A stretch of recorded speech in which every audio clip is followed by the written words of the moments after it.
नमस्कार, live series के night bulletin दिन भर बिहार में आपका स्वागत है। खबरों की शुरुआत करेंगे, लेकिन उससे पहले एक नजर डालते हैं आज की सुर्खियों पर। नीतीश कुमार चुने गए एनडीए विधायक दल के नेता। बीजेपी विधान मंडल दल में बड़ी घोषणा, सम्राट चौधरी नेता और विजय सिन्हा उपनेता बने। शपथ ग्रहण समारोह की निगरानी 128 कैमरे से होगी। गांधी मैदान के आसपास के स्कूल कॉलेज बंद रहेंगे। चिराग पासवान का बड़ा दावा, ऐतिहासिक शपथ समारोह होगा। गिरिराज सिंह ने कांग्रेस पर किया पलटवार। तेजस्वी को बोले तेज प्रताप, 25 से 5 सीट पर आने में भी देरी नहीं लगेगी। किऊल जंक्शन पर लगी आग। बिहार में नेपाल जैसे हिंसा भड़काने की साजिश नाकाम, महिला गिरफ्तार। कोहरे ने बिगाड़ा रेल शेड्यूल, 24 ट्रेनें रद्द। अब खबरें विस्तार से।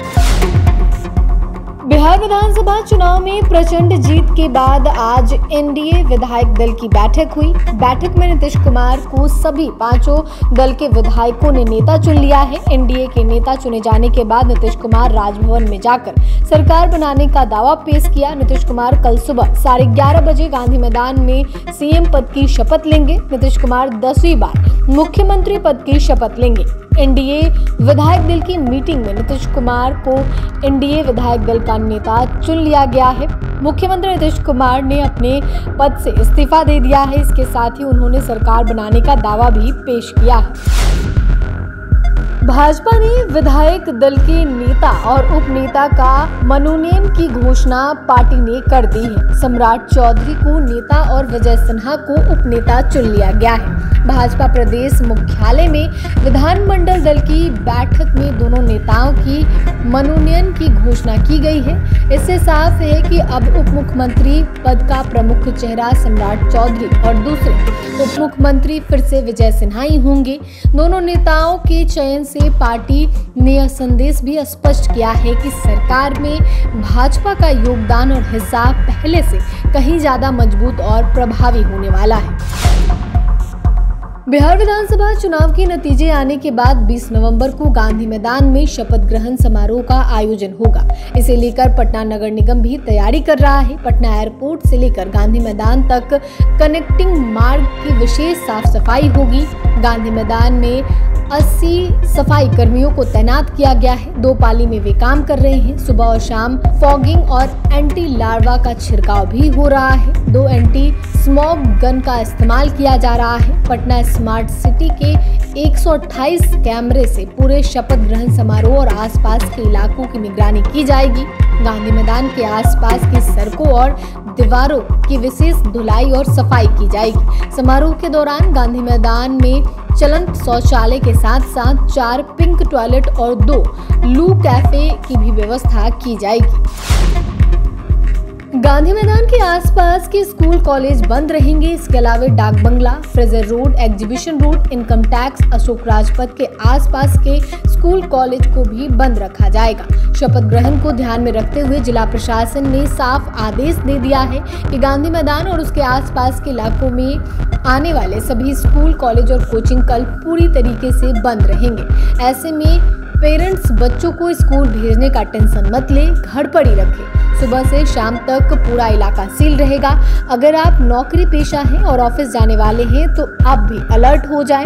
जो लोग डाक बंगला, सचिवालय, आयकर गोलंबर, जेपी गोलंबर, फ्रेजर रोड, बोर्डिंग रोड, बेली रोड से ऑफिस जाते हैं वह जान लें कि कल सुबह 8 बजे से दोपहर 3 बजे तक ये रास्ते पूरी तरह बंद या डाइवर्ट रहेंगे। चिराग पासवान ने कहा कि जिस तरह से बिहार में एनडीए को ऐतिहासिक जीत मिली है, ठीक वैसे ही ऐतिहासिक शपथ समारोह होगा। मुझे खुशी है कि इसमें प्रधानमंत्री जी की मौजूदगी भी रहेगी और मैं मानता हूं कि जितनी बड़ी जीत है उतनी बड़ी जिम्मेवारी होगी। जो वादे हम लोगों ने जनता से किए थे, संकल्प पत्र में हम लोगों ने जो वादे किए थे, उन वादों को भी पूरा करने की शुरुआत होने जा रही है। वोट चोरी के आरोप पर कहा कि ये बात करके इन लोगों ने बिहार में अपने को खत्म कर लिया, अब बंगाल में भी खत्म करेंगे, असम में भी अपने आप को खत्म करेंगे, तमिलनाडु में भी खत्म करेंगे। विपक्ष के नेता जितना समय बहाने ढूंढने में लगाते हैं, उसका 1% समय भी अगर अपने भीतर झांकने में लगाए तो अपने अंदर सुधार लाने में करे तो संभवतः विपक्ष बेहतर हो जाए। महागठबंधन बिहार से समाप्त हो गया है और आगे भी पूरे देश में समाप्त हो जाएगा। एनडीए को 20 साल बाद भी जनता का विश्वास जीतने में अपार समर्थन और आशीर्वाद मिला है। नरेंद्र मोदी जी और नीतीश कुमार के नेतृत्व में कांग्रेस पार्टी आज ऐसे स्टिंग पर कर गई है जितना बिहार में बीजेपी को मिला। उतने 6 चुनाव में विधायक कांग्रेस के 6 राज्यों के 6 चुनाव में फिर भी कांग्रेस की हेकरी नहीं जा रही है, अकड़न नहीं जा रही है, जमीन पर नहीं उतर रहे हैं, देश को गाली देना बंद नहीं किया। लालू जी की प्राइवेट लिमिटेड कंपनी हो गया है। लोगों ने जात पात को नकार दिया। नए बिहार के लिए नीतीश कुमार नरेंद्र मोदी के नेतृत्व को आशीर्वाद दिया। महागठबंधन के वोट चोरी के आरोप पर कहा कि जनता से माफी मांगे। तेज प्रताप यादव ने एक बार फिर अपने छोटे भाई और पूर्व डिप्टी सीएम तेजस्वी यादव पर तंज कसते हुए पार्टी नेतृत्व पे गंभीर सवाल खड़ा किए हैं। पोस्ट में उन्होंने रोहिणी आचार्य के पार्टी और परिवार दोनों से नाता तोड़ने पर तीखी प्रतिक्रिया व्यक्त की है। उन्होंने सवाल उठाया है कि सबको निकालोगे तो रहेगा कौन। तेज प्रताप का दावा है कि यही सवाल अब जनता भी पूछ रही है और पार्टी की मौजूदा हालात इसी की गवाही दे रही है। उन्होंने आरोप लगाया कि उनकी आवाज दबाई गई, उन्हें हाशिए पर धकेला गया, फिर भी वह पूरे मनोयोग से पार्टी में लगे रहे।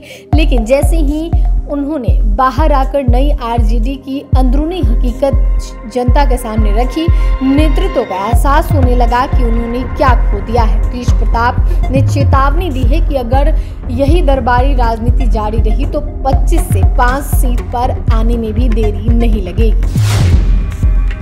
लखीसराय जिले में स्थित क्यूल रेलवे जंक्शन पे बड़ा हादसा होते होते टल गया जब स्टेशन परिसर के भीतर स्थित आरएमएस मेल ऑफिस में शॉर्ट सर्किट के कारण भीषण आग लग गई। गनीमत यह रही कि जिस समय यह आग लगी उस समय ऑफिस में कोई कर्मचारी मौजूद नहीं था। शॉर्ट सर्किट से इस आग के कारण मेल ऑफिस के भीतर रखा कंप्यूटर सेट, सीसीटीवी कैमरे, फर्नीचर और भारी मात्रा में महत्वपूर्ण डाक सामग्री जलकर पूरी तरह खाक हो गई।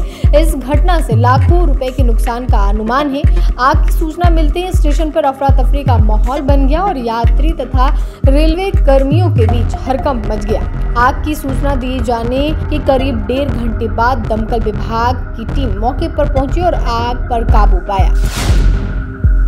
बिहार विधानसभा चुनाव और रिजल्ट प्रक्रिया पूरी होने के बाद राज्य में दंगा भड़काने की एक गंभीर साजिश सामने आई है। मुजफ्फरपुर पुलिस ने इस मामले में करिश्मा अजीम नामक एक युवती को हिरासत में लिया है और उससे विस्तार से पूछताछ की जा रही है। उसके सोशल मीडिया अकाउंट को तुरंत ब्लॉक कर दिया गया है। प्रारंभिक जांच में यह पता चला कि करिश्मा अजीम ने सोशल मीडिया प्लेटफॉर्म एक्स पर आपत्तिजनक पोस्ट किया था जिसमें युवाओं को भड़काने और हिंसा फैलाने की प्रवृत्ति देखी गई। पुलिस का मानना है कि इस पोस्ट के माध्यम से नेपाल में हुए जनजी प्रोटेस्ट जैसी हिंसा को बिहार में दोहराने की कोशिश की गई। थाने में दर्ज एफआईआर में करिश्मा अजीम को मुख्य आरोपी बताया गया है। घने कोहरे और दृश्यता की कमी के मद्देनजर पूर्व मध्य रेल ने सर्दियों के मौसम में संरक्षित रेल परिचालन सुनिश्चित करने के लिए बड़ा फैसला लिया है। दिसंबर से मार्च 2026 तक बिहार से खुलने और गुजरने वाली कुल 48 ट्रेनों के संचालन पर प्रत्यक्ष असर पड़ेगा। इनमें 24 ट्रेनें पूरी तरह रद्द रहेंगी जबकि 24 ट्रेनों के परिचालन दिवस कम कर दिए जाएंगे। विभागीय सूत्रों के अनुसार यह निर्णय रेल यातायात की सुरक्षा और दुर्घटना नियंत्रण के मद्देनजर लिया गया है ताकि घने कुहासे में ट्रेनों की आवाजाही महफूज रह सके। इसलिए पूर्व मध्य रेलवे के द्वारा ये महत्वपूर्ण कदम उठाए गए हैं।